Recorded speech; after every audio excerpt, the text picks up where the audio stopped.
खबरें तफसील से। आप रुकने असेंबली इमरान हुसैन को बड़ी राहत मिली है। दिल्ली हाईकोर्ट ने ऑक्सीजन की जखीरा अंदोजी से जुड़ी अर्जी खारिज कर दी है।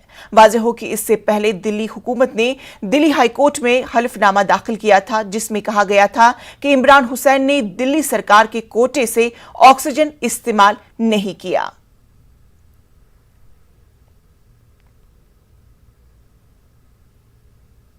मुल्क भर में कोरोना केसों में इजाफा देखने को मिल रहा है। पिछले 3 दिनों से कोरोना मामलों में कमी दर्ज की गई थी। गुज़श्ता 24 घंटों में 3,62,727 कोरोना केसेस की तस्दीक हुई। वहीं कोरोना से आज भी 4,000 से ज्यादा अमवात हुई। पिछले 24 घंटों में 4,120 अमवात दर्ज की गई। महलूकीन की मजमूई तादाद अब बढ़कर 2,58,352 हो गई है, जबकि कोरोना से मुतासिर मरीजों की तादाद बढ़कर 2,37,02,981 हो गई है। पिछले 24 घंटों में 3,52,181 मरीजों ने कोरोना से जंग जीता है। वहीं कोरोना से शिफायाब होने वालों की मजमूई तादाद 1,97,28,532 हो गई है।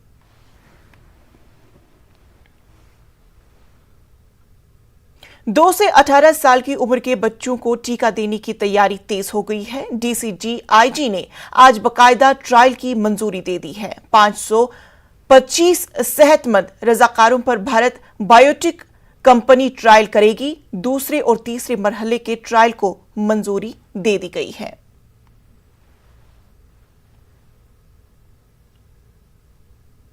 कोरोना और वैक्सीन को लेकर अपोजिशन पार्टियों की तरफ से लगातार उठाए जा रहे सवालों पर मरकजी वजीर मुख्तार अब्बास नकवी ने रद्द अमल का इजहार किया। उन्होंने कहा कि यह वक्त सियासत का नहीं है, एक साथ मुत्तहिद होकर कोरोना का मुकाबले के लिए वक्त है। उन्होंने कहा कि मैं सभी से गुजारिश कर रहा हूं कि ऐसे मुश्किल वक्त में सियासत न करें। एक अप्रत्याशित संकट है। इस संकट के समाधान की दिशा में सबको मिलकर के आगे हाथ बढ़ाना चाहिए और जुटना चाहिए। लेकिन ये लोग तय कर चुके हैं कि हम भय और भ्रम का भौकाल खड़ा करेंगे, इससे ज्यादा कुछ नहीं। तो ये उनकी अपनी समस्या है। लेकिन उनसे भी मैं हाथ जोड़ के यही कहता हूं कि ये संकट का समय है भैया। अब बाद में तो अपना दो हाथ करते रहना सियासत। अभी तो सब लोग मिल करके लोगों में भय नहीं, भरोसा पैदा करो। ये सियासी दंगल का वक्त नहीं है, समाज के मंगल करने का वक्त है। अब सियासी दंगल जो है वो आप कर लेना बाद में। अब समाज के मंगल के लिए जुटो और जुट करके काम करो। और ये स्कोर करना कि साहब हमारे पास नहीं है, हम नहीं करेंगे, हमें इसने नहीं दिया, हमें उसने दिया, ये एक्सक्यूजेस नहीं चलते। अरे सब लोग मिलके करो भाई। ये एक बड़ा ऐसा जिसमें पूरे देश के साथ सबको खड़े होने की जरूरत है। यूनाइट टू फाइट कोरोना, एकजुट होकर के इस कोरोना से लड़ा और कोरोना से हम जीतेंगे। दिल्ली के नायब वजीर आला मनीष सिसोदिया ने आज प्रेस कॉन्फ्रेंस करते हुए दिल्ली में कोरोना के हालात की जानकारी दी और कहा कि अब दिल्ली में हालात बेहतर है, जिसको देखते हुए दिल्ली में अब ऑक्सीजन की जरूरत कम है। इसीलिए हम जायद ऑक्सीजन जरूरतमंद रियासतों को देंगे। दिल्ली में बेड ऑक्यूपेंसी और मौजूदा केसेस को देखते हुए, मौजूदा एडमिटेड पेशेंट्स को देखते हुए दिल्ली में ऑक्सीजन की ज़रूरत अब 582 मीट्रिक टन रह गई है। तो आज हमने केंद्र सरकार को चिट्ठी लिखी है कि 700 की जगह अब दिल्ली का काम 582 मीट्रिक टन में चल जाएगा और हमें जो एक्स्ट्रा ऑक्सीजन मिल रही है, इससे ऊपर जो दिल्ली का कोटा 590 है उससे ऊपर मिल रही है, उसमें से एक बड़ा हिस्सा अब अन्य राज्यों को, जरूरतमंद राज्यों को दिया जा सकता है। एक जिम्मेदार सरकार होने के नाते हमने केंद्र सरकार को इन्फॉर्म कर दिया है कि दिल्ली की ऑक्सीजन की नीड अब कैलकुलेट होके 582 मीट्रिक टन पे आ गई है। तो जो ऑक्सीजन की जरूरत अन्य राज्यों को है, उनको भी इसमें से बाकी ऑक्सीजन दी जा सकती है। यूपी के वजीर आला योगी आदित्यनाथ ने अलीगढ़ मुस्लिम यूनिवर्सिटी का दौरा किया। कोरोना से कई फैकल्टी मेंबरान की अमवात के बाद ये दौरा था। वाज़ेह हो कि AMU के 18 फैकल्टी मेंबर और 48 एहलकार कोरोना से फौत हो गए। इस मौके पर वजीर आला ने AMU के वाइस चांसलर से मुलाकात की।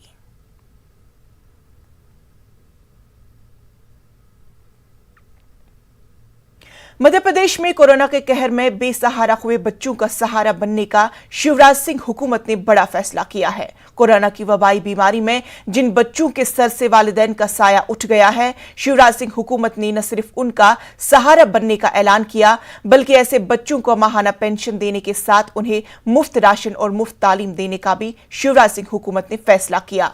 शिवराज सिंह हुकूमत मुल्क की ऐसी पहली हुकूमत बन गई है जिसने कोरोना से बेसहारा हुए बच्चों की सरपरस्ती करने का फैसला किया। मध्य प्रदेश सरकार ने तय किया है कि पूरा का पूरा इलाज निःशुल्क वो करेंगे, फंगस जो आंख का है। और प्रदेश के अंदर जो नए केंद्र भी खुलने वाले हैं वो सबसे पहले मध्य प्रदेश में ही खुलने वाले हैं केंद्र के द्वारा। मध्य प्रदेश के अंदर इस इलाज और इस बीमारी को बहुत गंभीरता से लिया है। आज मुख्यमंत्री जी ने एक और घोषणा की है, राज्य सरकार ने कोरोना से संक्रमित जो बेसहारा बच्चे हैं, जिससे कोरोना से के संक्रमण जिनके माता पिता चले गए और बेसहारा हो गए, उन पूरे परिवारों की चिंता शिवराज सरकार करेगी। इन बेसहारा परिवारों को पेंशन, निःशुल्क राशन, बच्चों को निःशुल्क शिक्षा जैसी सुविधाएं देने वाला राज्य मध्य प्रदेश हिंदुस्तान का पहला राज्य होगा। आप देख रहे हैं कि शिवराज सिंह हुकूमत ने ऐसे वक्त में कितने बड़े फैसले लिए हैं जो वाकई में काबिल सताइश है। तो चलिए सीधा रुख करते अपने नुमाइंदे मेहताब आलम का। मेहताब आलम, इस वक्त शिवराज सिंह हुकूमत ने एक ऐसे फैसले दे दिए हैं जो वाकई में काबिल सताइश है।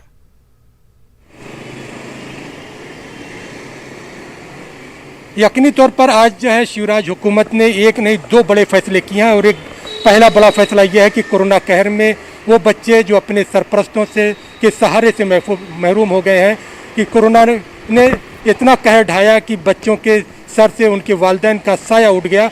ऐसे बच्चों की किफ़ालत के लिए न सिर्फ हुकूमत ने माहाना पेंशन जारी करने का फैसला किया है, बल्कि उनको मुफ्त राशन और उनकी मुफ्त तालीम देने का भी फैसला किया है। वहीं पर अगर हम कांग्रेस की अपोजिशन की बात करें तो अपोजिशन ने इस फैसले का खैरमकदम किया है, लेकिन इसी के साथ साथ कांग्रेस ने एक मुतालबा और भी किया है कि ऐसे बच्चों की रिहाइश के लिए, कि वो बच्चे कहाँ रहेंगे, उनके रहने के लिए मध्य प्रदेश के सभी ज़िलों में अलग से हॉस्टल बनाने का मुतालबा किया गया है, ताकि बच्चों की किफ़ालत के साथ साथ जो है उनकी तालीम के साथ साथ उनकी रिहाइश का भी इंतज़ाम हो सके। और दूसरा फैसला जो वो है कि मध्य प्रदेश में जिस तरह से ब्लैक फंगस के मरीजों जो है बीमारी ने दस्तक दी है, ऐसे मरीजों के इलाज के लिए मध्य प्रदेश हुकूमत ने मुफ्त इलाज करने का फैसला किया है। यकीनी तौर पर अगर देखा जाए तो दोनों फैसले बहुत बड़े फैसले हैं और ये फैसले ऐसे हैं जिनकी तकलीद की जानी चाहिए और दूसरी रियासतों को भी इसको फॉलो करने की जरूरत है। बिल्कुल सही बात है मेहताब की, जिस तरह से शिवराज सिंह हुकूमत ने इतने बड़े फैसले लिए हैं, अब इस फैसले को देखते हुए दीगर रियासतों की हुकूमतों को भी इससे कुछ सबक हासिल लेना चाहिए,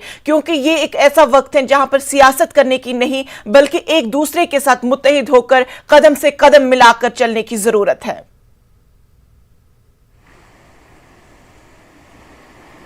यकीनी तौर पर जो है कदम से कदम मिलाने की ज़रूरत है। लेकिन वहीं पर मैं एक बात बताऊं, जहां पर मध्य प्रदेश की राजधानी में इस फैसले से लोगों में खुशी, एक राहत देखी जा रही है, वहीं पर मध्य प्रदेश की राजधानी भोपाल में भोपाल मेमोरियल हॉस्पिटल, आपको याद अगर हो तो 1984 का वो सिनती हादसा जहां पर एक रात के हादसे में 15,000 से ज़्यादा लोगों की मौत हुई थी और लाखों लोग आज भी उसके मुज़र असरात से मुतासिर हैं। वहाँ पर कोविड हॉस्पिटल में एक मरीज़ा जो वेंटिलेटर होती है उसके साथ जो है ज़िना किया जाता है स्टाफ के जरिया, और वहाँ पर कई दिनों तक उसके खिलाफ रिपोर्ट दर्ज नहीं की जाती है। मेडिकल में जो है मीडिया में खबर आने के बाद उस पर रिपोर्ट दर्ज होती है। अब जो है कांग्रेस ने जहाँ उस मामले को लेकर तनकीद का निशाना बनाया है, साबिक वज़ीर आला कमलनाथ ने इस पर जो है ट्वीट किया है, वहीं पर मध्य प्रदेश हुकूमत ने अब उस पर FIR करके पूरे मामले की जांच करने की बात की है। जिस तरह से हम देखते हैं कि जहां पर हुकूमत एक बेहतरीन काम कर रही है, अवामी सतह पर जो है उसकी सफाई की जा रही है, वहीं पर अस्पतालों में कोरोना कहर में ऐसे भी दरंदे हैं कि जो मरीजों को भी अपनी हवस का शिकार बना रहे हैं,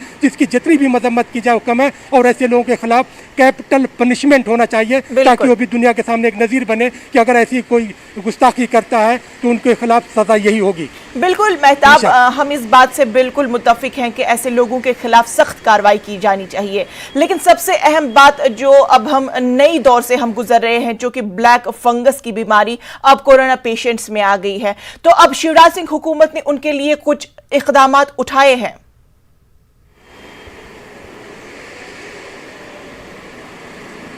यकीनी देखिए यहाँ पर एक बात बहुत अहम है और वह समझने की है कि ब्लैक फंगस की बीमारी जब 2 महीने पहले आ गई थी तो हुकूमत ने दूसरी रियासतों में इस मामले को देखते हुए कदम क्यों नहीं उठाया? देर से सही एक अच्छा कदम उठाया गया है। मध्य प्रदेश के अस्पताल में जो है म्यूकोरमाइकोसिस को लेकर जो है जहां पर भोपाल के गांधी मेडिकल कॉलेज में एक अलग यूनिट बनाने का काम चल रहा है, वहीं पर जबलपुर के मेडिकल कॉलेज में भी एक अलग यूनिट बनाई जा रही है। भोपाल के हमीदिया अस्पताल में ऐसे मरीजों के इलाज के लिए एक अलग वार्ड बनाया जा रहा है और इसी के साथ साथ वज़ीर आला ने जो बड़ी हिदायत दी है कि ऐसे मरीजों के ऑपरेशन के लिए ऑपरेशन थिएटर भी अलग होगा ताकि इस तरह की जो बीमारी आ रही है उसके वायरस कहीं दूसरी जगह मुंतकिल ना हो सके। तो हुकूमत की सतह पर बड़ा काम किया जा रहा है और इस कदम में आवाम को भी जो है कदम मिलाने की ज़रूरत है। कोरोना की चेन को तोड़ने की ज़रूरत है ताकि कोरोना से भी राहत मिले और ब्लैक फंगस जैसी अगर बीमारी आ रही है तो उससे भी निजात मिल सके। जी मेहताब, और एक अहम सवाल, जिस तरह हम देखते आ रहे हैं, चूंकि आप जीरो से नजर रखे हुए हैं, तो जिस तरह से हम देखते आए हैं कि ऑक्सीजन की कमी की वजह से या रेमडेसिविर इंजेक्शन की कमी की वजह से कई सारे कोरोना मरीजों की जो मौत हुई है, अब उन सब चीजों को मद्देनजर रखे हुए क्या शिवराज सिंह हुकूमत ने उन चीजों को कुछ बरामदी करी है या कुछ वैसे ही सिचुएशन अभी भी बनी हुई है? देखिए मध्य प्रदेश में रेमडेसिविर इंजेक्शन की बात करें, हुकूमत की सतह पर जो कोशिशें की गई है अब वो जो है काफ़ी है और ऑक्सीजन जो है मध्य प्रदेश में सरप्लस हो गई है। हालांकि मध्य प्रदेश के कई ज़िलों में, चाहे हम भोपाल की बात करें, जबलपुर की बात करें, इंदौर की बात करें, ग्वालियर की बात करें, यहाँ पर जो है ऐसे भी लोगों का एक रैकेट पकड़ा गया जो न सिर्फ कालाबाजारी कर रहे थे बल्कि जबलपुर में तो ऐसे अस्पताल सिटी हॉस्पिटल में ऐसी भी चीज़ें मिली कि जहाँ पर रेमडेसिविर इंजेक्शन नकली पाया गया। तो उसके तार जो तलाश किए गए तो मालूम हुआ उसके तार गुजरात से मिल रहे हैं। तो वज़ीर आला शिवराज सिंह ने जो है यहाँ तक कहा है कि ऐसे लोग जो कालाबाजारी कर रहे हैं उनको गुजरात से मध्य प्रदेश लाकर उनके खिलाफ सख्त कार्रवाई की और जितने लोग भी इस रैकेट में शामिल हैं उस रैकेट के लोगों के खिलाफ भी NSA के तहत कार्रवाई की जाएगी। तो यहाँ पर हुकूमत की सतह पर वो हाहाकार जो 15 दिन पहले था कि अस्पतालों में ऑक्सीजन नहीं जो है, इस रैकेट में शामिल थे, क्या उनको गिरफ्तार किया गया कि या फिर भी वो ऐसे खुलेआम घूम रहे हैं?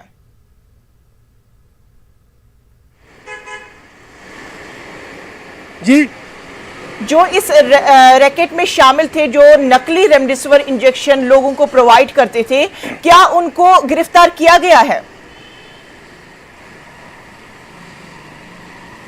इंसाफ तक इसमें जो है 23 से ज़्यादा लोगों की ब्लैक कालाबाजारी करने वाले और जो नकली इंजेक्शन जो कर रहे थे, सरबजीत सिंह मोखा जो जबलपुर से जो सिटी अस्पताल से गिरफ्तार किए गए हैं, उन सब की गिरफ्तारी जो NSA के तहत की गई है और पुलिस के जरिए उस पर जो है तफ्तीश जारी है। अब तक जो कार्रवाई की गई तो मध्य प्रदेश में जो है अब तक 26 लोगों के खिलाफ ऐसे मामले को लेकर जो है NSA के तहत कार्रवाई की गई है। तो हुकूमत ने सख्त जो है अपनी लाइन जो है वादे कर दी है कि ऐसे लोग जो कालाबाजारी कर रहे हैं कोरोना कहर में, मुश्किल वक्त में, उनको बख्शा नहीं जाएगा और इसके रैकेट में जहाँ पे भी लोग शामिल हैं, चाहे वो मध्य प्रदेश के बाहर की क्यों ना हो, उन सब के खिलाफ कार्रवाई की जाएगी। तो कार्रवाई जारी है। अब तक जो है इस मामले में 26 लोगों की जो है गिरफ्तारियाँ हो चुकी हैं अलग जगहों पर और जो ब्लैक जो नकली जो है रेमडेसिविर इंजेक्शन बेच रहे थे उनको भी गिरफ्तार किया गया है और सिटी हॉस्पिटल जैसा कि जबलपुर मैंने कहा उसको सील कर दिया गया है इंशाअल्लाह। जी बिल्कुल, इस वक्त बड़ी खबर आ रही है कि मुख्तलिफ तंजीमों ने जस्टिस वी के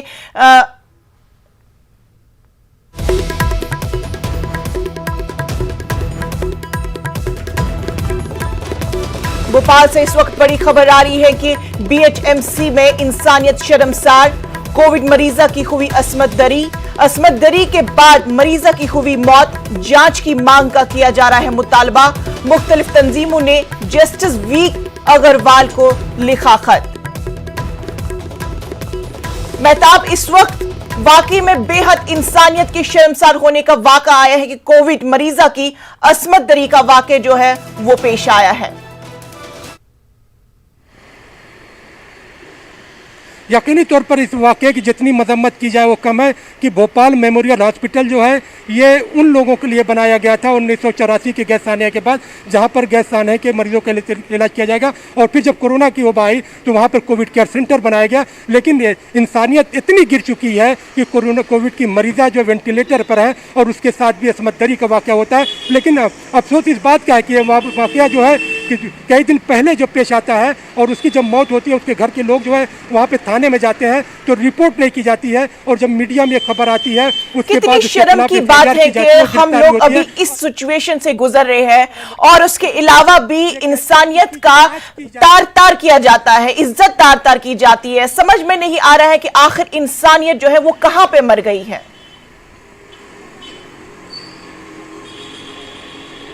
इनसे सबसे बड़ी वजह यह है कि ऐसे लोग जो कार्रवाई इस तरह के जो है शर्मनाक वाकयात करते हैं उनके खिलाफ जब तक कैपिटल पनिशमेंट नहीं होगा ऐसी चीज़ों पर रोक नहीं लगेगी, क्योंकि कहीं पर ऐसे लोगों को पॉलिटिकल शेल्टर मिल जाता है और फिर ऐसे लोगों के मामले में जो अदालत के जो फैसले हैं उसमें इतनी ताख़ीर होती है कि जो लोग जिनके साथ ये वाकया आता है वो भूल भी जाते हैं कि ऐसे कितने साल पहले क्या वाकया हुआ था। इस पर फौरी तौर पर जो है ऐसी अदालतें कायम किया जाना चाहिए ताकि जो है उनको 2 से 3 महीने के अंदर लेकिन मैं हम इससे खबर भी देख चुके हैं कि इस तरह के कई सारे वाक़ात रोनुमा हुए हैं और आए दिन हम ऐसे ही खबरें हमारे पास मौसूल होती रहती है, लेकिन मुझे नहीं लगता है कि आज तक कोई ठोस कदम उठाया गया है कि ताकि इस तरह के जो वाक़ात हैं उन्हें रोक लग जाए।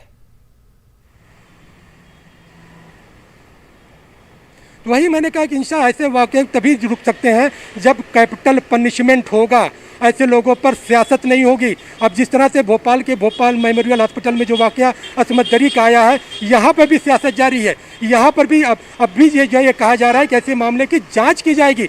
सवाल ये है कि जब वहाँ पर तमाम चीज़ें सीसीटीवी कैमरे लगे हैं और मरीज़ा के घर के लोगों ने थाने में जाकर शिकायत की थी, तो सवाल ये है कि वहाँ पर थाने पे उसके खिलाफ रिपोर्ट दर्ज क्यों नहीं की गई। अब उसके खिलाफ FIR दर्ज की गई जब मरीज़ा की मौत हो गई है। यहाँ पर भी अपोजिशन की बात करें या हुकूमत की बात करें, इस तरह की जो चीज़ों में जो सियासत होती है ऐसे वक्त में जराइम करने वालों को कहीं ना कहीं हौसला मिलता है। ऐसे मामले में सियासत नहीं बल्कि कैपिटल पनिशमेंट की जरूरत है। बिल्कुल मेहताब, चूंकि हम देख रहे हैं कि शिवराज सिंह हुकूमत की जानिब से अब कई अच्छे ऐलानात किए गए हैं जिससे लोगों को राहत मिल गई है, तो इसी बीच में जब ये अफसोस की खबर आ जाती है कि इस तरह से कोविड मरीजा के साथ असमत दरी का मामला पेश आ जाता है और उसके बाद मरीजा की मौत भी हो जाती है, और उसके बाद हम आज उम्मीद कर रहे हैं कि शिवराज सिंह हुकूमत जो है वो इसके खिलाफ भी कोई ठोस कदम उठाएगी। तफसीलात के लिए बेहद शुक्रिया।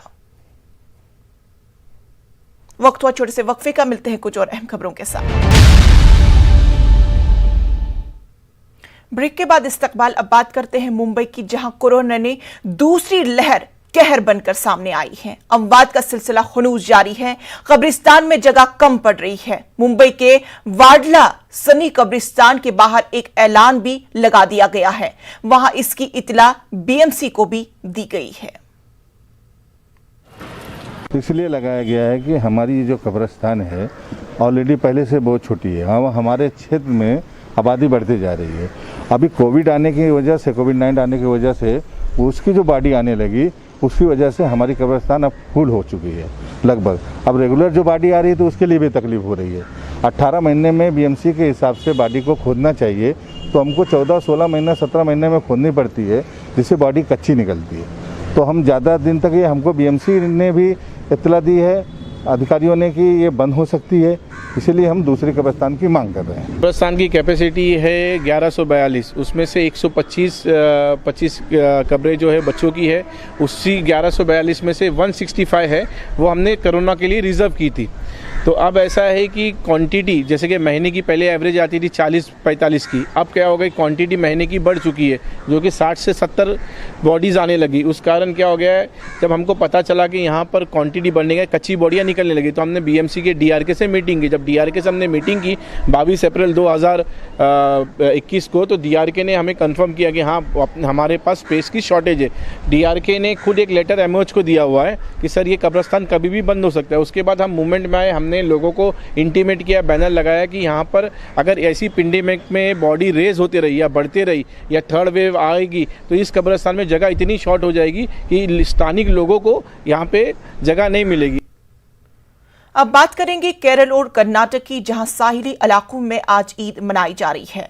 30 रोजा मुकम्मल होने पर ईद मनाई जा रही है। कर्नाटक के मंगलुरु, ओडिपी, बटकुल, कनाड में फरजान तौहीद ईद की नमाज अदा कर रहे हैं। लॉकडाउन की वजह से घरों में ही ईद की नमाजें अदा की जा रही है। कोरोना वबा की वजह से सादगी के साथ मुसलमान अपने घरों में ही ईद मना रहे हैं। वहीं वादी कश्मीर में आज ईद उल फितर मनाई जा रही है। लॉकडाउन की वजह से वादी के ज्यादातर हिस्सों में सख्त पाबंदियां हैं। उलमा की तरफ से घरों में ही नमाज अदा करने की तलकीन की गई है। वहीं हसास इलाकों में पुलिस को तैनात किया गया है। बिलखुसूस हमने इस वायरस जो आज वबा की शक्ल में एक वायरस फैली हुई है, पूरे आलम इस्लाम के लोगों ने इसको हिला के रख दिया है, तो उसकी खातिर हमने खुसूसी दुआ मांगी है इस मस्जिद में।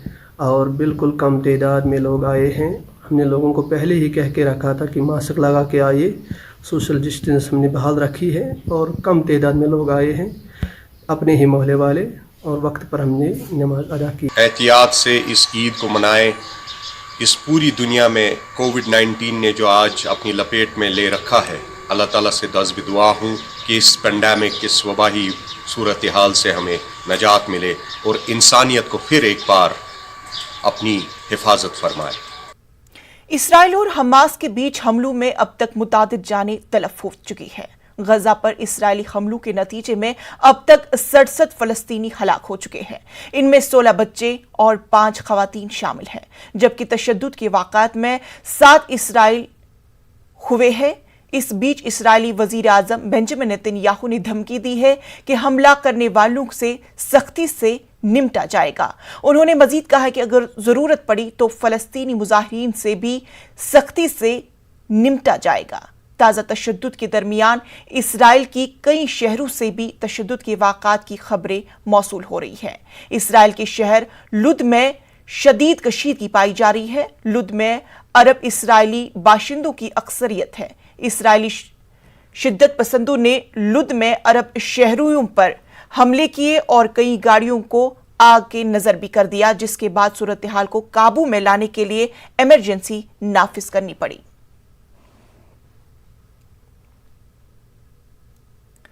आज ईद है, लेकिन गजा के मकीन मलहूल व गमजदा है। इसराइल की वहशाना बमबारी, खून रेजी, जड़पों, बच्चों, जवानों और खवातीन की हलाकतों से गजा की फजा मंजूम व रंजीदा है। अफसरदा दिल और अंदेशों से गहरे अहले गजा ने मस्जिदों में नमाज ईद अदा की और अमन अमान की दुआएं भी मांगी।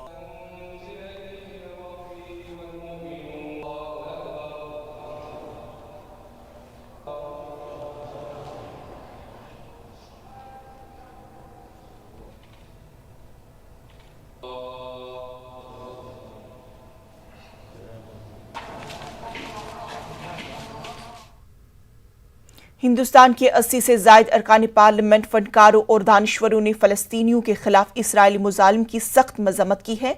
उन्होंने इसराइली पुलिस के जरिए फलस्तीनियों को अपनी जमीन से जबरी तौर पर बेदखल करने और मस्जिद अक्सा पर दावा बोलने पर गम और गुस्से का इजहार करते हुए एक अलामिया पर दस्तखत किए हैं। दस्तखत गुंदान में मजलिस इत्तेहादुल मुस्लिमीन के सरबराह Asaduddin Owaisi, all India Congress committee के सेक्रेटरी शकील अहमद खान, CPM रहनुमा मोहम्मद सलीम, BSP के लोकसभा रुकन पार्लियामेंट कन्वीनियर दानिश अली, कांग्रेस के राज्यसभा रुकन पार्लियामेंट सईद नसीर हुसैन, दिल्ली यूनिवर्सिटी के professor Apoorvanand, Maulana Azad university Jodhpur के वाइस चांसलर प्रोफेसर अख्तरुल वसी समेत कई अफराद शामिल हैं।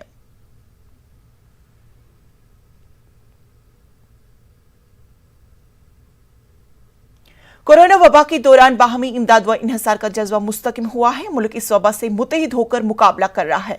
टीकाकारी के ऐलान के बाद हम बेहतर ताउन करें, जिससे हम कोरोना को मात देने की जानिब कदम बढ़ा सके।